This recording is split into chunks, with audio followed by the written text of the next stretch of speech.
بسم الله الرحمن الرحيم الحمد لله رب العالمين والصلاة والسلام على أشرف الأنبياء والمرسلين الهادي إلى الصراط القويم المستقيم سيدنا محمد وعلى آله وصحبه أجمعين دعواهم فيها سبحانك اللهم وتحيتهم فيها سلام وآخر دعوانا أن الحمد لله رب العالمين. Chères téléspectatrices, chers téléspectateurs, Assalamu alaikum wa rahmatullahi ta'ala wa barakatuh. Nous voici de nouveau dans notre rendez-vous quotidien au sujet de la miséricorde. Nous sommes partis, bien entendu, de l'idée qu'Allah subhanahu wa ta'ala aime la miséricorde et qu'il l'a mise derrière l'ensemble ou dans tout l'ensemble de ses créatures et qu'aucune de ces créatures ne doit sa vie à autre chose que la miséricorde d'Allah subhanahu wa ta'ala. Aujourd'hui, bihawlillah, par l'aide et la volonté d'Allah subhanahu wa ta'ala, nous allons parler de quelque chose de fondamentalement important qui est la miséricorde que nous devons avoir vis-à-vis de nos parents. Nos parents. Un sujet ô combien essentiel, un sujet ô combien fondamental, un sujet ô combien malheureusement négligé aujourd'hui, car, voyez-vous, nous vivons dans un monde où les valeurs, les bonnes valeurs, les vraies valeurs sont mises de côté. Les parents aujourd'hui, eh bien, dans notre civilisation actuelle, ici en Europe, eh bien, et dans beaucoup de pays, malheureusement, à cause de l'industrialisation, mais également à cause de l'individualisme qui n'a de cesse d'accroître, eh bien, on a construit des maisons dans lesquelles on les envoie, des maisons qu'on appelle des maisons de repos, mais qui ne sont au fond rien d'autre que des mouroirs, si vous me permettez l'expression, c'est-à-dire des endroits dans lesquels finalement on les parque, et excusez la dureté des mots, parce qu'on n'a pas le temps de s'en occuper. Alors que eux, ils ont donné tout ce qu'ils avaient, leur vie. Et l'homme a'tat hayataha li ajlik. La mère a donné sa vie pour toi. Et c'est la raison pour laquelle Allah subhanahu wa ta'ala, par sa miséricorde, par également son esprit de justice et d'équité, aussitôt qu'il rappelle à l'humain les bienfaits qui sont les siens, qu'il lui a accordés, il lui parle également des bienfaits que les parents lui ont accordés. وَقَضَى رَبُّكَ أَلَّا تَعْبُدُوا إِلَّا إِيَّاهُ وَبِالْوَالِدَيْنِ إِحْسَانًا. Ya salam. Et si nous pouvions un tantinet méditer ce verset, et si nous pouvions un tantinet nous attarder là-dessus pour en extraire les richesses ô combien profondes et ô combien incommensurables de ce verset. Allah subhanahu wa ta'ala, quand il dit وَقَضَى رَبُّكَ, il y a un sens très important, très subtil quant à l'utilisation du terme Rabb. Rabb, nous l'avons vu dans les précédentes émissions, en arabe signifie le pourvoyeur, al-mu'ti, wal-mujid, wal-raziq, wal-khaliq. C'est le créateur, c'est celui qui donne, celui qui pourvoit aux besoins. Pourquoi Allah subhanahu wa ta'ala ne dit-il pas ici وَقَضَى اللَّهُ ou وَقَضَى الْجَبَّارُ وَكُلُّ هَذَا مِنْ أَسْمَائِهِ subhanahu wa ta'ala. Il aurait pu utiliser, au lieu de Rabb, il aurait pu dire Allah, et c'est un de ses qualificatifs. Il aurait pu dire Al-Jabbar, celui également qui est capable de faire aux gens ce dont il a envie. Il aurait pu utiliser Al-Muntaqim, celui qui punit. Mais pourquoi il ne dit pas وقضى المنتقم أو وقضى الجبار أو وقضى القوي أو وقضى الأمين? Pourquoi il ne dit pas cela? Eh bien, il ne dit pas cela pour une raison très simple. C'est que هناك ما يسمى بالسياق والسباق. C'est qu'il y a une logique dans tout cela. La suite, le contexte dans lequel le verset va être développé, eh bien, renvoie justement au sens pour lequel le terme Rabb a été choisi. وَقَضَى رَبُّكَ أَلَّا تَعْبُدُوا إِلَّا إِيَّاهُ, ton pourvoyeur, ton Seigneur, bref, celui qui t'a fait don de sa miséricorde, car c'est sa miséricorde qui te couvre, c'est sa miséricorde qui fait que tu es là, eh bien, il te dit que tu ne dois adorer quelque personne que ce soit d'autre que lui. وَبِالْوَالِدَيْنِ إِحْسَانًا. Et il exige également, il prescrit que tu fasses ihsana. En arabe, on appelle ça nakira, l'indéfini. أي يجب عليك أن تقدم لأبويك أنواع المحاسن كلها.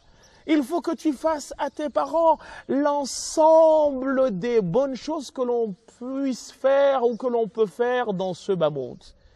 لا تكتفي بالإطعام ولا بالإفراح. Ne t'arrête pas seulement sur le fait de leur donner à manger ou sur le fait de les faire rire. لا شتى أنواع المحاسن يجب أن تقدمها لوالديك. L'ensemble des bonnes choses, l'ensemble des bonnes œuvres, l'ensemble des bonnes actions, l'ensemble des œuvres pieuses, l'ensemble des services que l'on peut rendre à un humain, il faut qu'on les destine à nos parents. Et Allah subhanahu wa ta'ala يقيد الإحسان إلى الوالدين بالرحمة. يا سلام. Allah subhanahu wa ta'ala, il donne comme raison du fait que nous devions faire aux parents tous les biens du monde, eh bien par la miséricorde. Pourquoi? Eh bien parce qu'il dit à la fin de ce verset وَاخْفِضْ لَهُمَا جَنَاحَ الظُّلِّ مِنَ الرَّحْمَةِ. À deux reprises, le terme rahma apparaît. Et il faut que tu tendes, que tu leur étales, eh bien, une aile de quoi? De miséricorde, de clémence. وَقُلْ رَبِّ ارْحَمْهُمَا. Et dis, Seigneur, accorde-leur ta miséricorde. كَمَا رَبَّيَانِي صَغِيرًا. Et voyez-vous, هناك تلاؤم بين التربية والرب. Il y a là une correspondance entre d'un côté التربية, l'éducation dont les deux parents se sont occupés vis-à-vis de toi, والتربية ليست إلا الرحمة نفسها.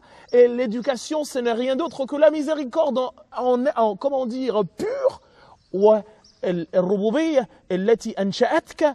Et la divinité qui t'a sorti de min al-adam, de comment dire, de l'inconnu. إذن وقضى ربك ألا تعبدوا إلا إياه. Et il dit وقل رب ارحمهما كما ربياني. حتى تتلائم كلمة التربية مع كلمة الربوبية, pour que le terme tarbiyah, eh bien, aille de pair avec le terme rububiyya, pour dire quoi? Divinité d'un côté, le pourvoyeur, et de l'autre l'éducateur, c'est-à-dire le père, la mère. Eh bien, exactement comme ils t'ont accordé leur miséricorde quand tu étais enfant, eh bien, tu dois leur faire tous les services du monde et à la fin dire Rabbi irhamhuma. Seigneur, accorde-leur ta miséricorde, kama rabbayani saghira, comme ils me l'ont accordé.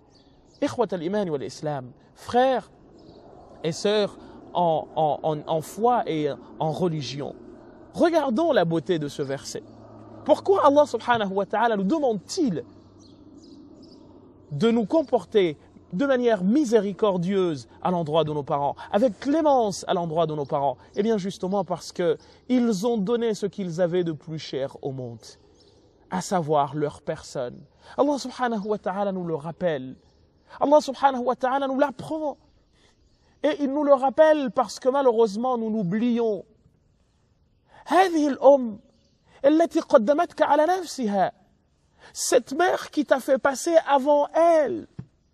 والتي أشفقت عليك أكثر من شفقتها على نفسها. Et qui avait plus pitié de toi que de sa propre personne. كانت تطعمك وهي جوعانة. Elle te donnait à manger alors que elle souffrait de faim. Tu as goûté à son sang, tu as goûté à sa chair, tu as goûté à comment dire, à son lait, tu as tout pris d'elle, elle t'a tout donné. حملتك في بطنها. Elle t'a porté dans son ventre. حملته أمه وهنا على وهن وفصاله في عامين. Elle t'a tout donné d'elle. Eh bien, ne mérite-t-elle pas que tu en fasses autant? Elle ne demande pas parce que tu ne peux plus le faire. Personne ne peut porter sa maman. خلاص هذا أمر مقضي. C'est quelque chose de fini. لا يستطيع أحدنا أن يحمل أمه هي التي حملته. Personne parmi nous ne peut revenir en arrière et porter sa mère. سواء أكنا رجالا أم نساء, que nous soyons des hommes ou des femmes. الأم هي التي حملتك. La mère, c'est celle qui t'a porté. وأنت لن تستطيع مهما quoi que tu fasses, tu ne pourras jamais, jamais tu ne pourras porter ta mère. Et Dieu a voulu que toi, qu'elle soit celle qui te porte, mais pas toi qui va la porter. Ce qui veut dire, mes frères et sœurs, que c'est quelque chose de fondamental que de reconnaître le lien on ne peut plus étroit qui nous relie avec notre mère, avec notre père, lesquels ont donné ce qu'ils avaient de plus cher, lesquels ont donné ce qu'ils avaient de plus important, à savoir leur propre vie. La mère, qu'est-ce qu'elle ne t'a pas donné? Rendez-vous compte que la relation qui te lie à la mère ou qui lie la mère à son enfant est si profonde que, voyez-vous, quand on pleure, eh bien, quand elle t'allaite, le lait coule indépendamment de sa propre volonté. Et c'est la raison pour laquelle, mes frères et sœurs, Allah subhanahu wa ta'ala a extrait deux de ces noms, deux de ces qualificatifs. Et il s'est appelé Rahman et Rahim. Wakila al-ismayn, les deux noms, اشتق من ايش؟ من الرحمة. والرحمة اشتقت من الرحم. Les deux termes, Rahman et Rahim, le clément et le miséricordieux, les deux sont extraits de quoi? De Rahma, la miséricorde. Et miséricorde est extraite de quoi? De Rahim, l'utérus de la mère. Allah subhanahu wa ta'ala, chers frères et sœurs, nous rappelle donc ce lien de miséricorde, qui fait que, voyez-vous, en arabe, le terme qui désigne ce dans quoi l'humain est conçu, eh bien, c'est de là que vient le terme rahma, miséricorde, parce qu'Allah subhanahu wa ta'ala l'appelle Rahim. Et c'est la raison pour laquelle, min akbar al-kaba'ir, parmi les péchés majeurs, qat' al-rahim, le fait de ne pas respecter, le fait de rompre le lien, le cordon ombilical qui nous lie à notre mère, à notre famille maternelle. On va, Inch'Allah, prendre une petite pause et nous allons, Inch'Allah, continuer dans ce sujet ô combien essentiel, surtout en ces temps où la notion de respect et la notion de miséricorde vis-à-vis des parents a disparu. Wassalamu alaikum wa rahmatullahi ta'ala wa barakatuh.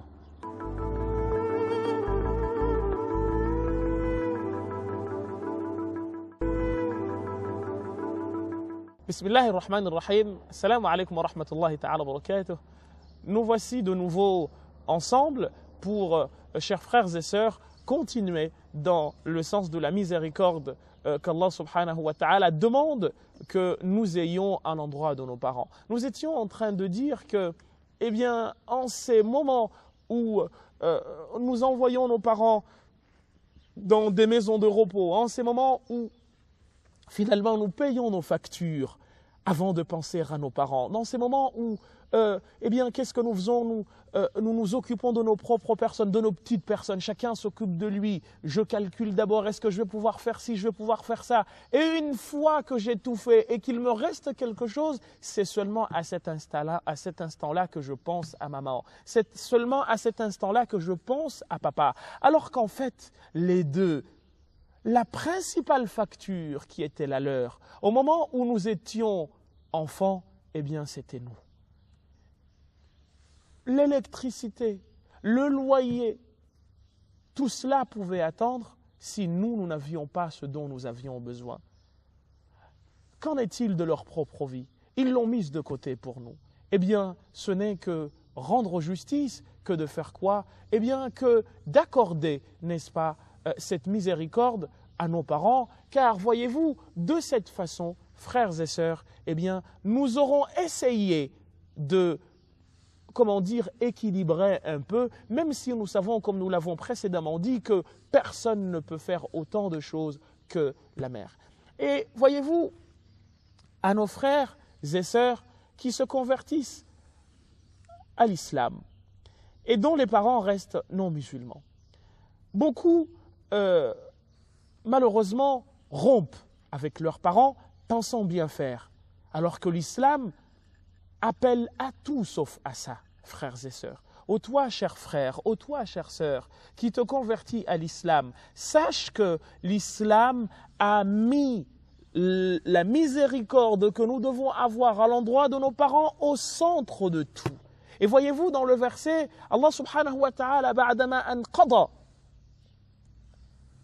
al-ibadata lahu, après qu'il ait décidé et statué sur le fait que nul ne doit être adoré à part lui, eh bien, qu'est-ce qu'il a fait? Thana bil ihsan ila al-walidayn, eh bien, il ajoute fondamentalement la miséricorde que nous devons avoir à l'endroit de nos parents. Ça avant la prière et avant tout ce que tu veux.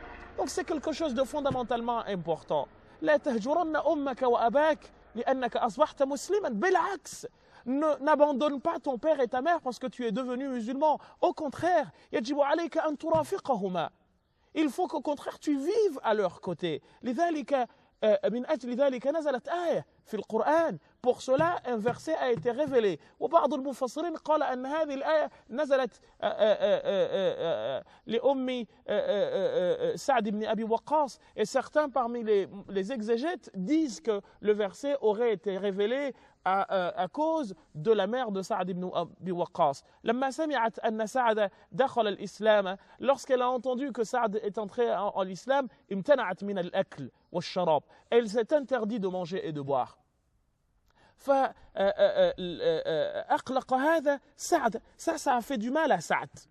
فنزلت الآية. Et le verset a été révélé. وإن جاهداك على أن تشرك بما ليس لك به علم. Si tes deux parents te demandent de faire quelque chose qui va à l'encontre des décisions d'Allah subhanahu wa ta'ala, فلا تطعهما. Ne leur obéis point. لأن قاعدة تقول, une règle existe chez nous qui dit لا طاعة لمخلوق في معصية الخالق. On ne doit nullement obéir à une créature en désobéissant au Créateur. Mais seulement, il faut ne pas oublier que le verset aussitôt te dit وَصَاحِبْهُمَا فِي الدُّنْيَا مَعْرُوفًا. Vis avec tes parents en leur rendant le plus grand service qui soit, frères et sœurs. Donc, mon frère, ma sœur, lorsque tu embrasses l'islam, il faut que tu comprennes que ça fait partie des fondamentaux de l'islam. Al-ihsan ila al-walidayn. Faire le bien aux parents, c'est quelque chose de fondamentalement important. Tu ne peux pas faire abstraction de cela. Mahma kanat ummuk, quelle que soit la situation de ta mère, wa mahma kana abouk, et quel que soit ton père, yajibu alayka an tuhsina ilayhima. Il faut que tu leur fasses le plus grand bien du monde. Wa yurwa anna wahidan min ashab ar-rasul sallallahu alayhi wa sallam. Il est recueilli qu'un des compagnons du prophète sallallahu alayhi wa sallam shaka ila ar-rasul sallallahu alayhi wa sallam سوء تصرفات أبيه مع ماله أي مال الولد. Il a été se plaindre auprès du prophète sallallahu alayhi wa sallam du fait que, eh bien, il y a son père, un fils a été se plaindre auprès du prophète que son père dilapidait son argent et qu'il venait à chaque fois qu'il avait quelque chose, il le prenait et il s'en allait sans demander bien entendu l'autorisation de l'enfant et sans tenir compte de sa situation.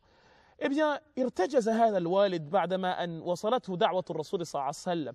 Ce père a fait un poème après que l'invitation ou la convocation du prophète صلى الله عليه وسلم lui soit parvenue. وفي الطريق تذكر التعب والمشقة التي تحملها من أجل تربية ولده. Il s'est rappelé la douleur, les souffrances, l'effort qu'il a dû endurer en éduquant son enfant. Eh bien, parmi ce qu'il a dit, لأن الأبيات جميلة وطويلة, il a dit إذا ليلة بالسقم نابتك لم أبت لسقمك إلا ساهرا أتململ. Lorsque tu tombais malade, eh bien, je ne dormais point. كأني أنا المطروق دونك بالذي طرقت عنه وعيني تهمل. Comme si c'était moi qui étais malade alors que c'est toi qui es malade. Mais je ne pouvais pas dormir. كنت تتعب وأنا أتعب. أحس تعبك. Je ressentais ta douleur. Eh bien, comment, كيف يتغير الحال ويتغير الوضع? Comment la situation peut-elle se transformer de manière à ce que تكلمه كما تريد, que tu lui parles comme tu veux, que tu dises ce que tu veux, que tu l'oublies même, tu en viennes à ne pas penser à elle, à ne pas lui donner à manger. Alors qu'Allah subhanahu wa ta'ala dit dans le Coran, eh bien, فلا تقل لهما أف. Tu n'as pas à leur dire ouf. وأف إظهار البغض وإظهار الاحتقار وكذا. Le fait de montrer la haine ou la détestation, oh j'aime pas, ça me dégoûte, etc. حرام عليك أن تتعامل مع والديك هكذا. Tu n'as pas le droit أن تقول لهما أوف، أن تقول لهما أوف laisse-moi tranquille. حرام عليك هذا. ولا تنهرهما. Tu n'as pas à élever la voix أي أن ترفع صوتك عليهما أو على أحدهما. Tu n'as pas à élever la voix sur un d'eux. تقول لك ماما ويقول لك بابا على العين والرأس. تطيع، tu obéis et tu pars. إن كان الأمر منوطا بمعصية. Si la situation, la chose concerne quelque chose de désobéissant, eh bien فلا تفعل. ابتعد، لكن لا تنهره أو لا تنهرها. Ne lui crie pas dessus. C'est quelque chose d'incroyable. لا تكلمه ولا تكلمها كما تريد. لكن اغضض من صوتك. Il faut que tu baisses ta voix. حتى من الشيوخ من قال، parmi les shuyukh, il y a certains qui ont dit لا تنظرن إليه أو إليها. Il ne faut pas que tu le regardes, il faut que ton regard soit baissé pour que tu lui montres combien tu le respectes. وهذا كلها من أنواع الرحمة. Et ça témoigne de quoi? Ça témoigne de la miséricorde que nous devons faire à leur endroit. Et moi, voyez-vous, mes frères et sœurs, je me rappelle, une fois on a été appelé à un mariage. دعينا إلى حفلة زواج، والأخ المتزوج أخ لم يكن في البداية مسلما. Au départ, il n'était pas musulman. اعتنق الإسلام، وألحت أمه علينا حتى تحضر عقد الزواج. La mère a insisté pour être présente dans le contrat de mariage, au moment où on a scellé le mariage. Alors on s'est dit, bon, comme elle n'est pas musulmane, كانت نصرانية, elle était chrétienne, on s'est dit, اليوم كلمتنا سوف نركزها على العلاقة التي تربط الولد بأمه. On va parler aujourd'hui des relations qui lient la mère à son enfant. Eh bien, qu'est-ce qu'à son fils? Wallahi, quand on a commencé à parler de ce que l'islam dit, Al-Jannatu tahta aqdam al-ummahat, le paradis se trouve sous les plantes des pieds des mères, qissat Alqama, l'histoire de ce compagnon qui s'appelait Alqama, que le prophète sallallahu alayhi wa sallam a raconté lorsque justement il a failli mourir, et que sentant la mort prochaine, il ne pouvait pas dire kalimatu shahada la ilaha illallah Muhammadur Rasulullah, et qu'il a fallu que la mère lui pardonne parce qu'il s'était comporté avec elle de manière irrespectueuse, ou en tout cas pas irrespectueuse, mais la miséricorde qu'il fallait, il ne l'avait pas. Eh bien, wallahi, quand on a raconté toutes ces histoires-là, mes frères, à cette dame, à cette mère, wallahi, elle s'est dirigée vers son fils. Elle lui a dit, tu entends mon fils ce que dit l'islam, ta religion de moi? Et de là, nous nous sommes dit, wallahi, si tous les musulmans respectaient comme il se doit les principes de l'islam, wallahi, la asbahat ad-diyana al-islamiyya manaran yusharu ilayha bil-thana'i wal-madh. Eh bien, l'islam deviendrait, comment dire, un phare que l'on montrerait du doigt à travers quoi? À travers, bien entendu, non pas des mauvaises choses, mais au contraire, à travers des éloges, à travers des louanges, car l'islam, ad-diyana al-islamiyya la'iqa بكل الثناء, la religion musulmane mérite toutes les éloges et toutes les louanges. C'est la raison pour laquelle Allah, ar-Rahma, bil walidain, c'est de faire miséricorde à l'endroit des parents. C'est quelque chose de fondamental, leur rendre service, leur parler comme il se doit, ne pas leur parler avec violence ni avec colère, mais au contraire toujours leur parler avec douceur. Quand bien même on n'est pas d'accord, eh bien on évite de mal le parler. C'est haram, l'islam l'interdit, et c'est de cette façon que nous nous serons montrés, comment dire, miséricordieux à l'endroit de nos parents. جعلنا الله وإياكم من الذين يستمعون القول فيتبعون أحسنه وصل اللهم وسلم وبارك على سيدنا محمد وعلى آله وصحبه. Chers frères, chères sœurs, nous vous donnons rendez-vous à une prochaine étape, à une prochaine émission dans laquelle, Inch'Allah, nous parlerons et continuerons de parler toujours de la miséricorde en islam. Wassalamu alaikum wa rahmatullahi ta'ala wa barakatuh.